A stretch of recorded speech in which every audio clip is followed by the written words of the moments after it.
Every empire borrows power. None of them get to keep it. The Ming didn't just rule China, they followed the same cycle as Rome and Egypt.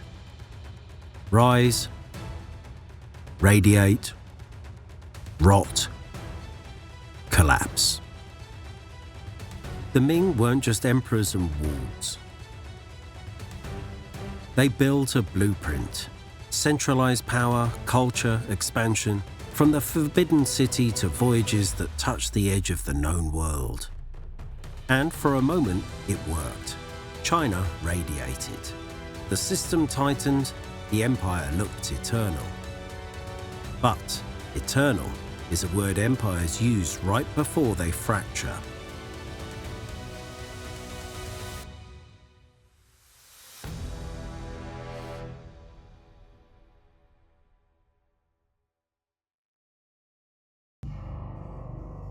'14th century China was broken. Famine stalked the land, plague emptied villages, and foreign rulers sat on the throne, alien to the people they governed. And in that collapsing world, a peasant orphan disappeared, only to return as its master. His name was Ziyu Zhang. He didn't inherit power, he took it from the jaws of hunger. Zhu Yuanzhan's early life reads like a catalogue of a disaster. Born into poverty, his family was wiped out by famine and disease. With nowhere to go, the boy entered a Buddhist monastery, not out of faith, but survival. It did not last. The monastery ran out of food. Zhu was cast onto the roads, begging to stay alive, in a land where millions did not. For him, stability was something that was not theoretical, it was personal. And when he became an emperor, this past followed him. So his rule was defined by an obsession with control, surveillance, and the constant fear that disorder might return. This mattered because Zhu Yuanzhang never forgot hunger, never forgot humiliation, and never forgave chaos. When he joined the Red Turban rebels, he was not driven by ideology. He was driven by certainty. The world had to be controlled.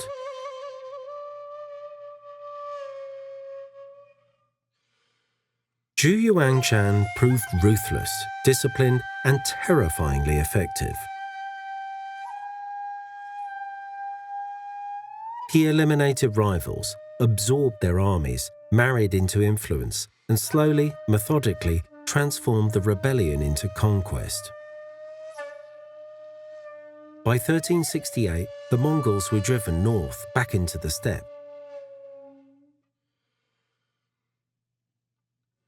Zhu Yuanzhan declared a new dynasty. He took the reign name Hongwu.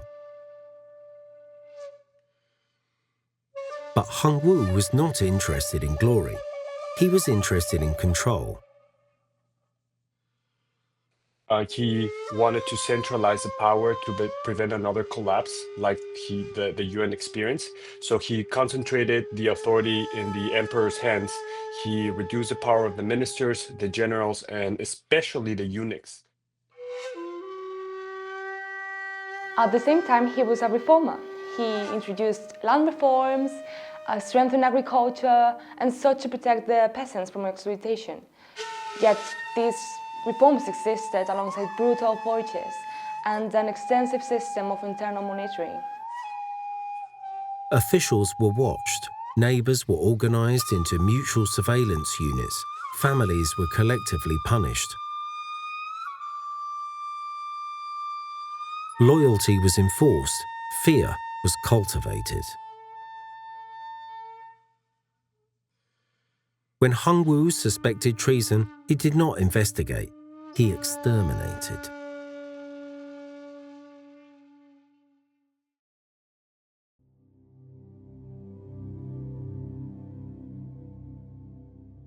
The Forbidden City was not built to inspire. That was a consequence. It was built to enforce order.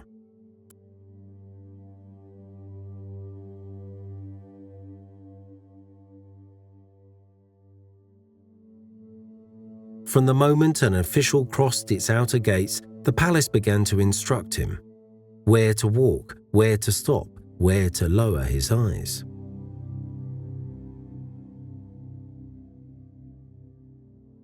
This was not a residence. It was an operating system. There are gates in place that represents the different stages of governance, right? We start with the gate of the heaven, we go to the gate of the earth, and so on, in order to ascend in power. The Forbidden City stretches nearly a kilometer from south to north, its scale dwarfing the human body. That imbalance was intentional.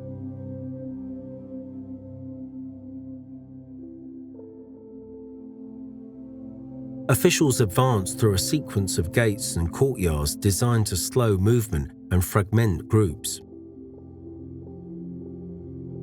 You did not enter freely. You were processed.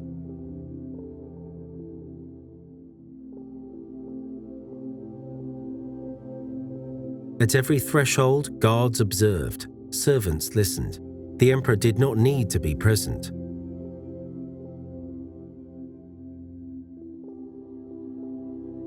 The palace watched for him.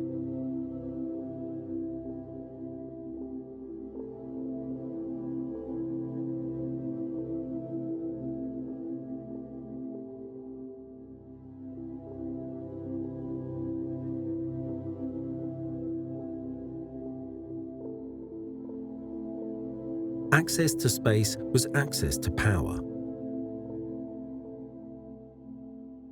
The outer court was ceremonial, the inner court was forbidden.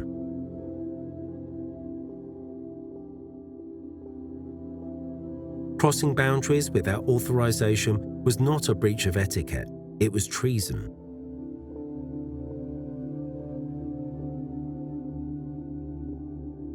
Even senior ministers could be executed for entering the wrong gate at the wrong time.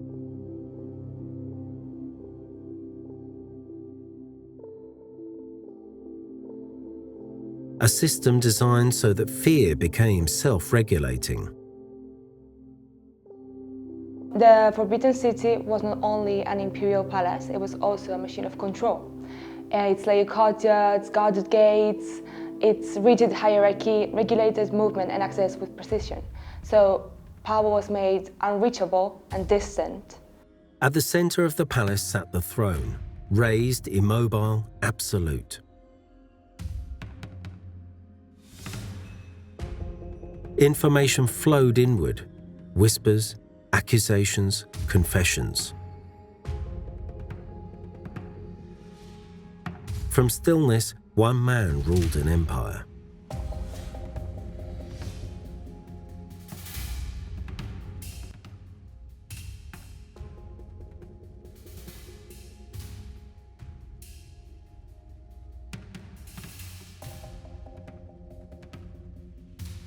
Hongwu believed chaos was China's greatest enemy.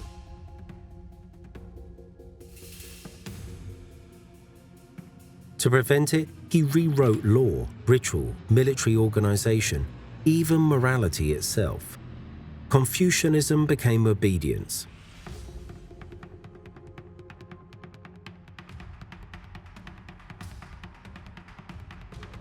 Agriculture was praised.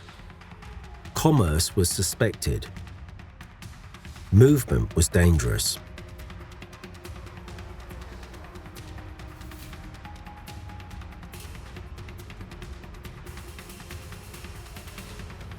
The Ming state promised stability. What it demanded in return was submission.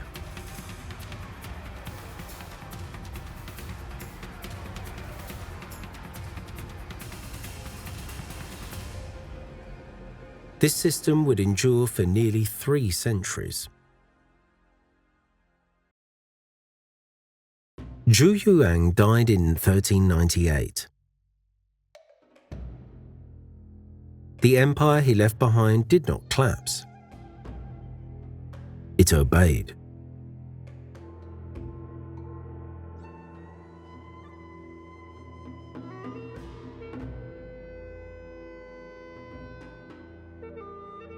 That was his greatest achievement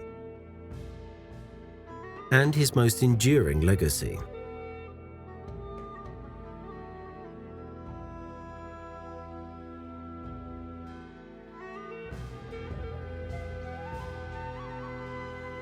After the founder, the throne passed through many hands.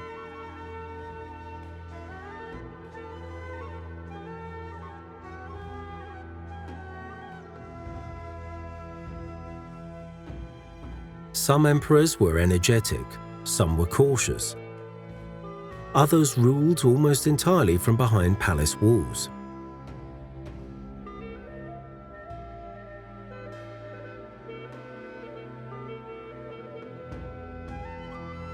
Yet the machinery of the state continued to turn.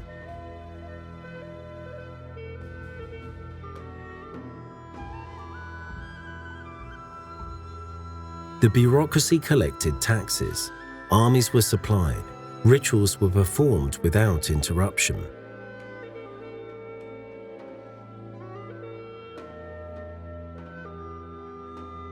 This continuity was unprecedented.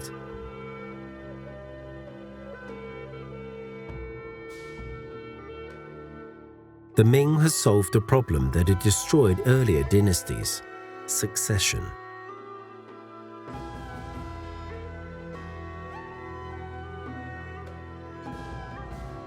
Under emperors like Yongle Emperor, the system showed its strength.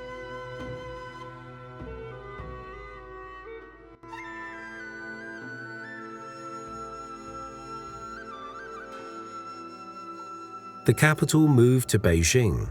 The forbidden expanded, armies marched north, fleets sailed west.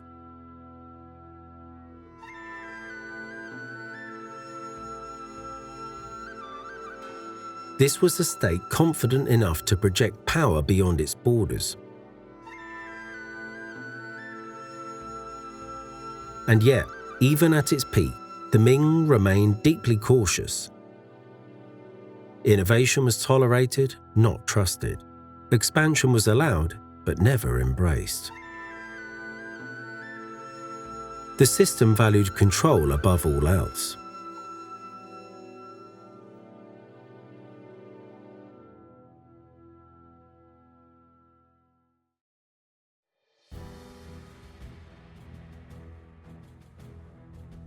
In the early 15th century, the Ming Dynasty stood at the center of the world, not by isolation, but by reach. Under the reign of the Yongle Emperor, the empire looked outward with confidence. Shipyards along the Yangshu worked day and night. As the curtain inward, China also projected power outward, and most dramatically at sea. In the early 15th century, they built the largest naval fleet the world had ever seen. These voyages were not conquests, they were performances of dominance. So they announced China's place at the center of the world order. At its head sailed Zhong Hu, a Muslim eunuch commanding hundreds of ships, some so large they dwarfed anything sailing in European waters.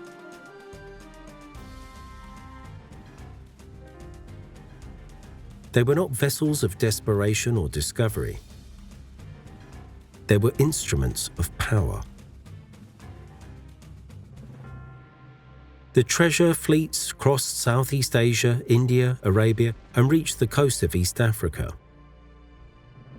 They carried soldiers and diplomats, translators and physicians, silks and porcelain.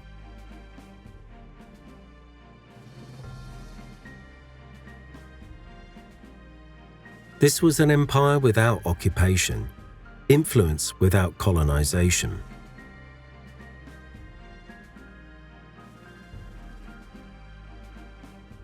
For a moment, global order bent toward Beijing. Foreign envoys travelled vast distances to enter the Ming court.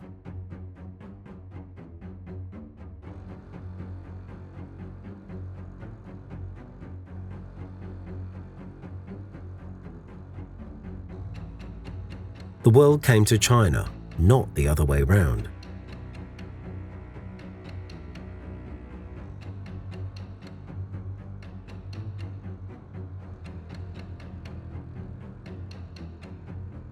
And then it ended.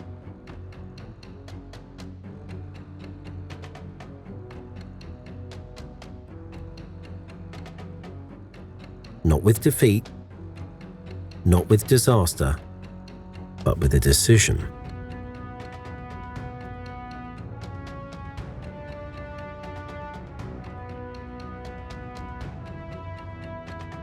The voyages were halted, shipbuilding was restricted.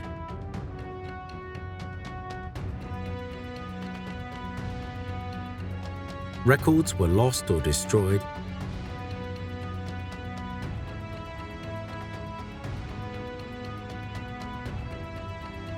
Maritime trade was discouraged, even criminalized.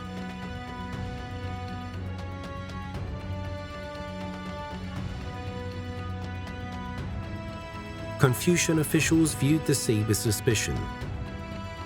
Commerce threatened social order. Foreign contact invited instability. Expansion risked chaos.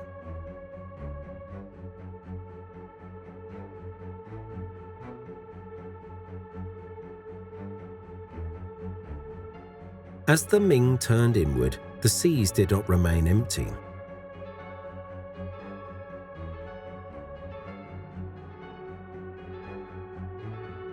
Smugglers replaced fleets. Pirates claimed the coast.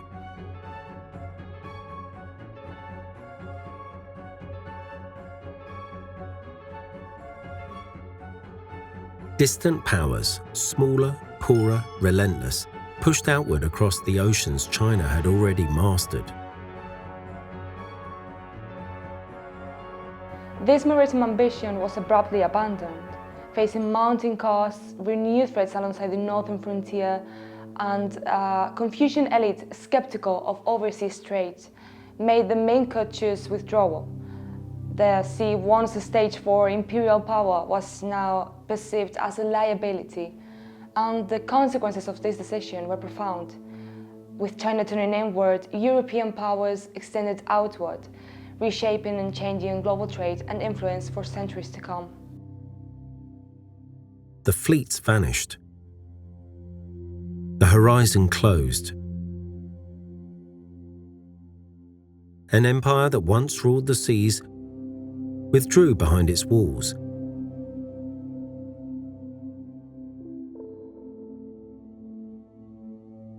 And the world did not wait.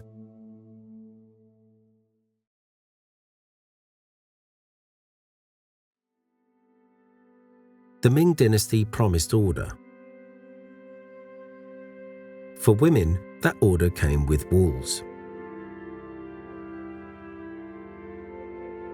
Inside the palace, thousands of women lived lives defined by ritual, silence, and surveillance. They were selected young, trained to obey, and cut off from the world beyond the gates. Some served the emperor directly.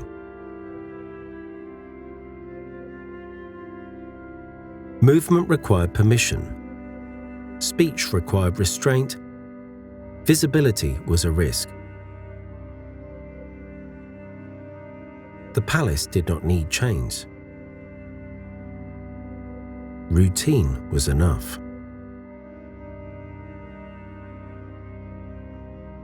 Women learned quickly that survival depended on invisibility, on knowing when to speak, when to disappear, and when to endure. Influence, when it existed, flowed sideways, through sons, through alliances, through patience measured in years. Outside the palace walls, life was no freer, only louder. Most women lived and died in villages, bound to family, labor, and expectation. Confucian doctrine defined virtue as obedience to father, husband, and son. As families ruled by the father, they're basically patriarchal societies, and the family was a microcosm of the state. Women were expected to follow the father or the protectors of a family. And this was represented heavily with food binding. Basically, they take wrappings and they start from a very early age wrapping the food of women, so they become more dependent on the men of the family. They were unable to work, and this was seen as a symbol of chastity. Education for women was limited. Property rights were rare. The marriage was arranged. Most women only managed households, preserved lineages, passed knowledge in whispers. Some wrote poetry. Some ran businesses on the margins of legality. The Ming ruled through order. Women live with its consequences.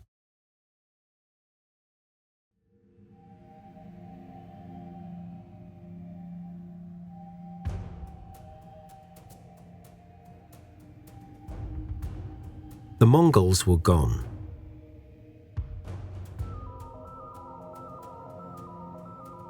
But the steppe never was.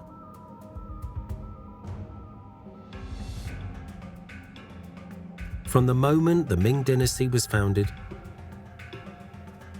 the northern frontier remained an open wound, vast, exposed, and impossible to tame. The empire could rule rivers and fields. It could not rule open grasslands. Nomadic armies did not fight like settled states. They did not defend cities or supply lines. They moved fast, lived light, and struck where walls ended.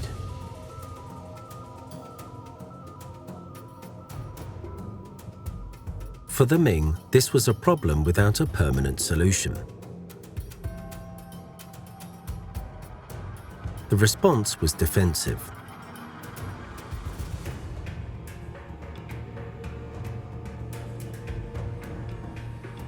Armies were stationed along the northern frontier. Garrisons multiplied. And the Great Wall, older than the dynasty itself, was expanded, rebuilt, and fortified into stone.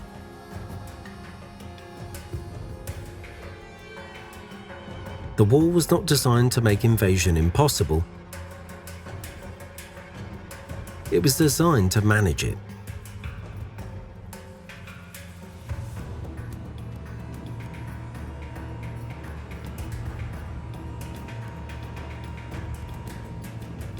To slow raids, to channel movement, to buy time.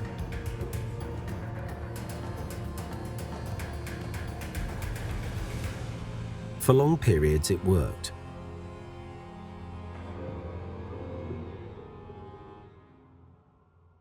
During the Ming period, the Great Wall was not merely symbolical. It also functioned as a complex defensive system designed to delay, monitor, and contain enemy forces. The thing is that maintaining this barrier strained the empire's economy, diverting resources from internal development and reform. Raids were repelled. Trade and tribute flowed back and forth across the frontier. Diplomatic arrangements were negotiated. The border was tense, but often stable. That stability came at a cost.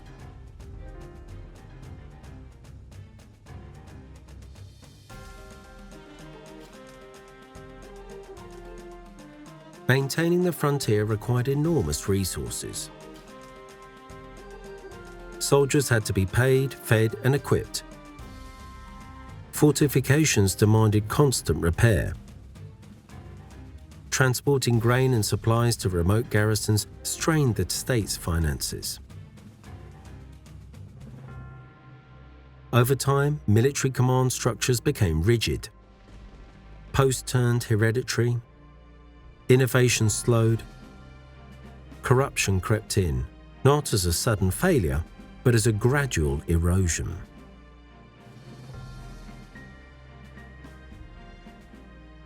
Inside the empire, officials prioritized order and predictability. Military flexibility was discouraged, risk was avoided. Beyond the wall, conditions changed.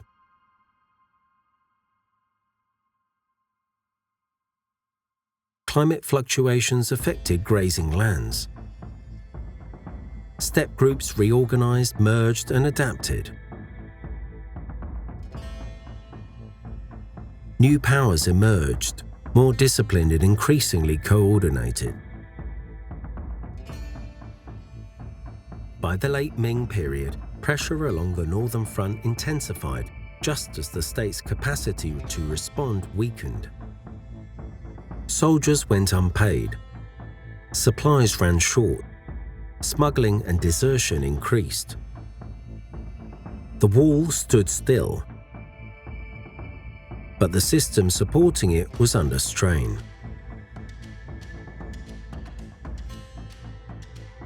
The Ming state had been designed to impose stability.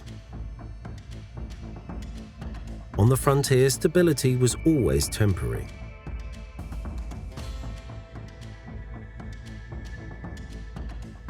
The steppe did not need to defeat the Ming in a single campaign. It only needed to remain persistent, waiting as internal pressures mounted elsewhere.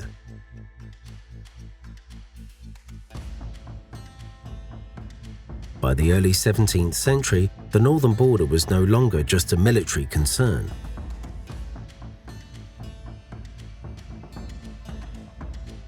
It was one of the main stresses acting on a system that had grown increasingly inflexible.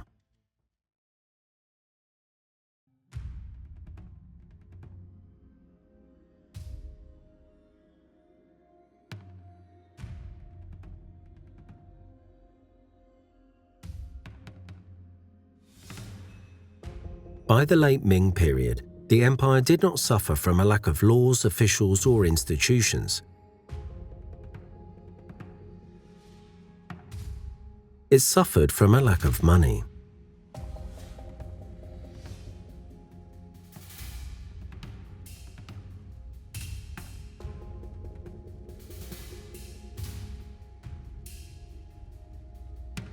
For centuries, taxes in China had been paid in grain or labor.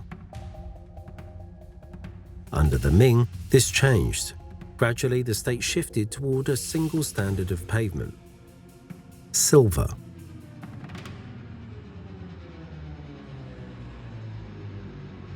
The reform simplified administration. It reduced corruption on paper. It made the empire legible to accountants.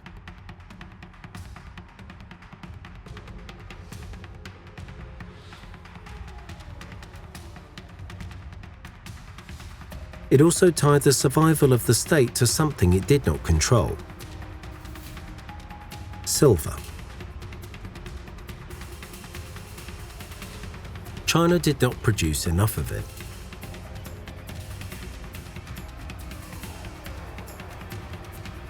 To function, the Ming economy depended on foreign silver. Mined in Japan and increasingly in the Americas, shipped across the Pacific by Spanish merchants and funneled into China through global trade networks.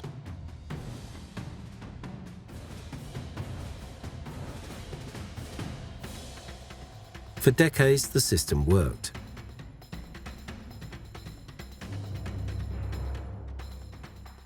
Silver flowed in, taxes were collected, the bureaucracy functioned.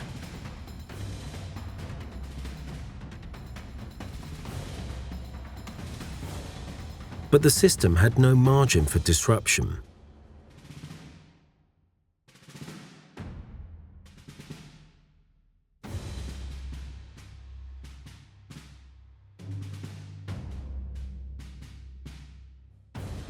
When silver became scarce, everything broke at once.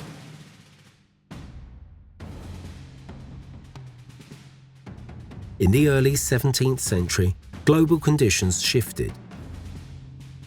Japanese exports declined.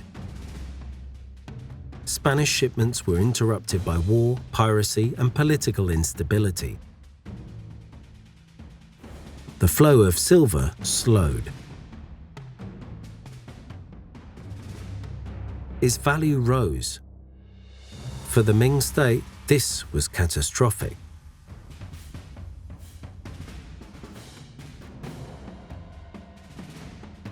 Taxes were fixed in silver.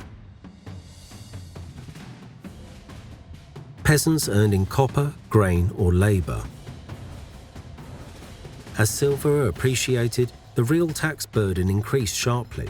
Farmers were forced to sell crops at bad prices to meet obligations. Local officials, still required to deliver silver quotas, enforced collections more aggressively.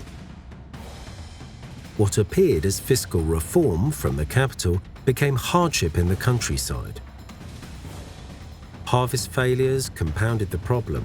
Cooler temperatures, part of what historians now call the Little Ice Age, shortened growing seasons and reduced yields. Floods and droughts became more frequent.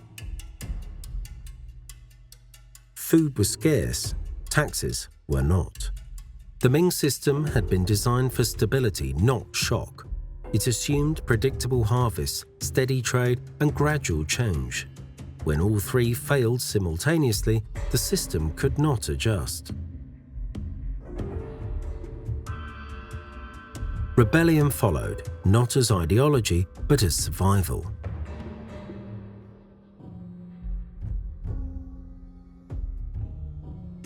Bands of armed peasants formed across northern China, attacking tax offices, supply depots, and symbols of state authority. Suppressing them required armies the state could no longer afford to maintain.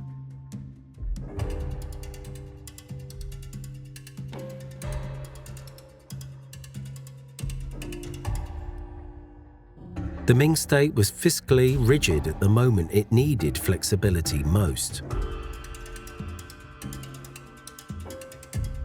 This was not collapsed by invasion, it was collapsed due to an imbalance. By the time the court recognized the scale of the crisis, confidence had already eroded, among taxpayers, soldiers, and officials alike. The system still existed, but it no longer functioned as intended. What followed was not a single failure, but a convergence. Economic strain, environmental stress, military exhaustion, and political paralysis. At this period in time, the integration to China, to the West, to the global economy was very asymmetrical, and it imported a lot of risk. It became dependent from outside currency without being able to control its source.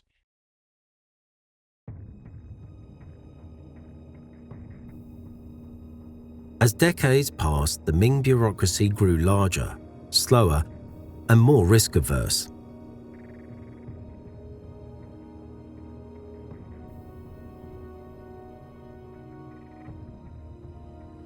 Scholar officials governed through ritual and precedent. Innovation became suspicion. Disagreement became a danger.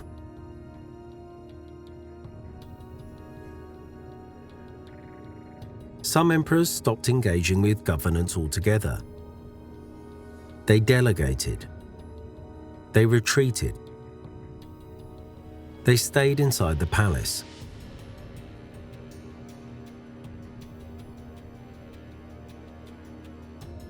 And when emperors withdrew from administration, someone else stepped closer. Ministers lived outside the Forbidden City. Eunuchs lived within it.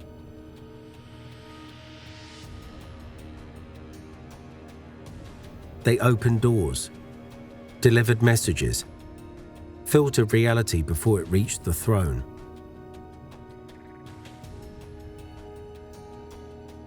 What began as a service became meditation. What became meditation became control.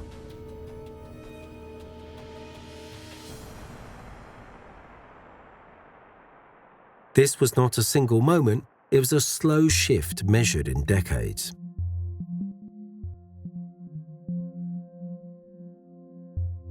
The Ming Dynasty had been designed to prevent chaos from below. It was never designed to resist capture from within.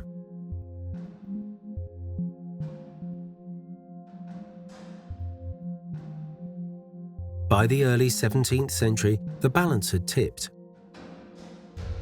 Formal authority remained with officials. Real influence followed access. And in that environment of withdrawal, fear, and proximity, one eunuch rose above all others. Wei Zhongxian did not overthrow the Ming system. He inherited its weaknesses. He did not break the rules, he learned how to stand where the rules stopped working. Born into poverty, Wei entered the palace with no education, no lineage, and no legal authority. What he had was proximity.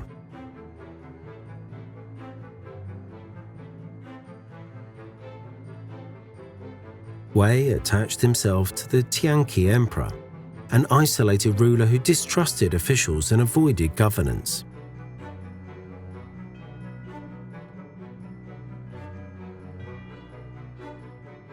The emperor withdrew. Wei advanced.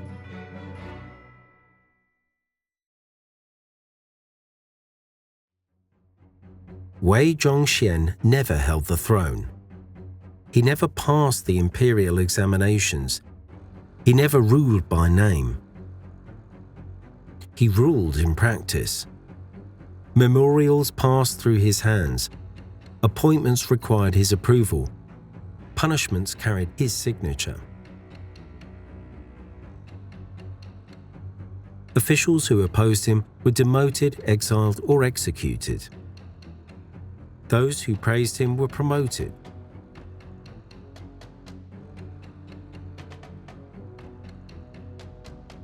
Some went further, they built shrines to him, while he was still alive.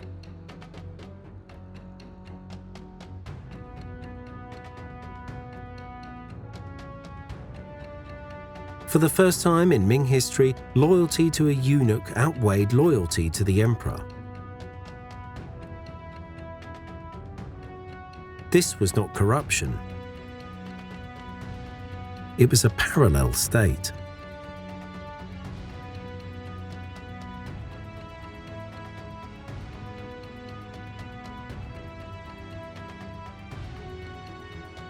Wei Zhongxian's dominance hollowed out the Ming bureaucracy.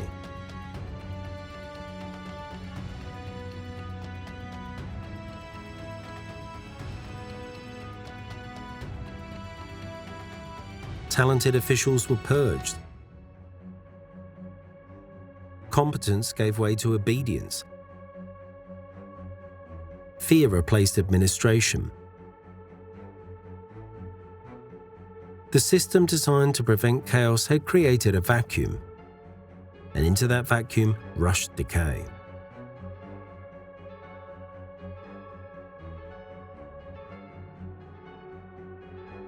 The Tianqi emperor died. Wei fell swiftly, forced to suicide by the new regime.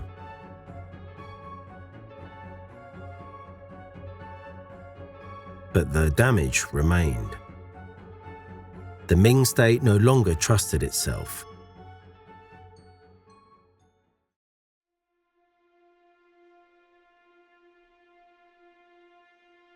By the 1640s, the Ming dynasty still ruled in name.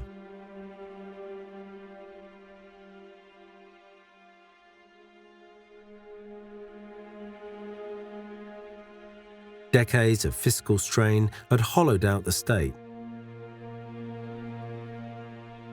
Silver shortages distorted taxation. Rebellion spread across the countryside. Soldiers went unpaid. Officials argued over reforms that arrived too late or not at all. The empire no longer failed at its borders alone. It failed everywhere at once.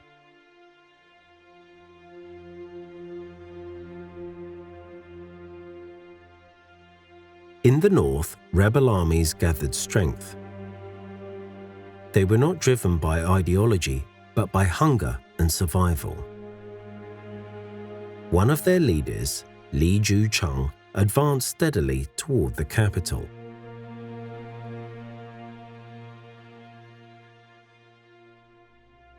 The Ming court responded as it always had, with orders, memorials, and discipline.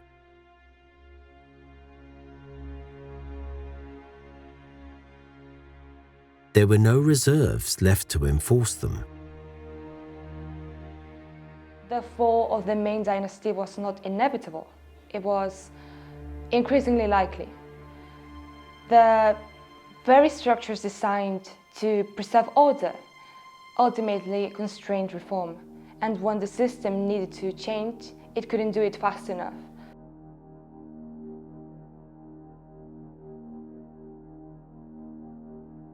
In April 1644, rebel forces entered Beijing.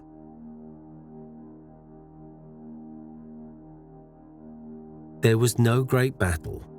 The city fell almost quietly.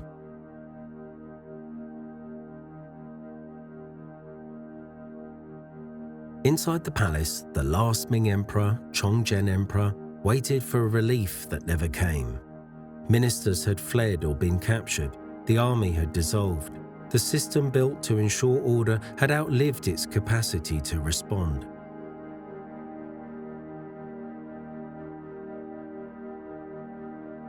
On a hill behind the Forbidden City, the emperor ended his life.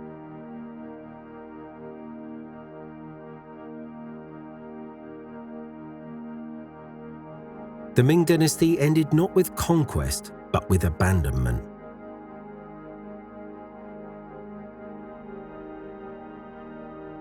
Days later, Manchu forces entered the capital, not as destroyers, but as inheritors.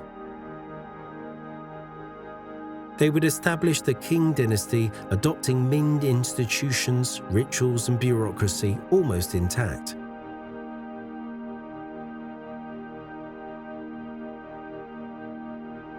The system survived.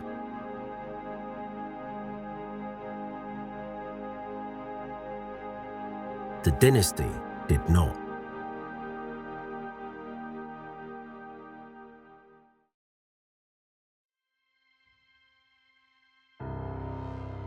The Ming Dynasty ruled China for nearly 3 centuries. It restored native rule after foreign domination. It built one of the most sophisticated bureaucratic states in human history. It valued order, discipline, and continuity above all else.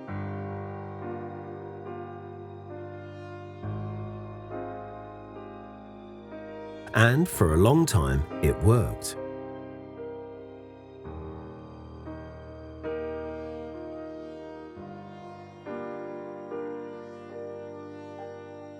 But the Ming believed that stability could be preserved indefinitely through control.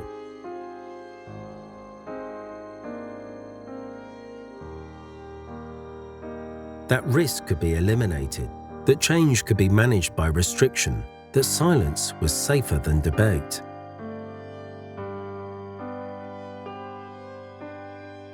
Over time, the system became rigid. Adaptation gave way to fear of disruption. Flexibility gave way to ritual.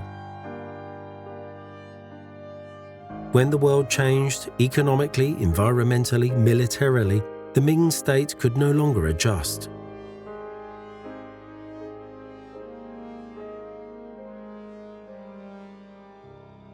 It did not fail because it lacked intelligence, culture, or power. It fell because it mistook stability for strength.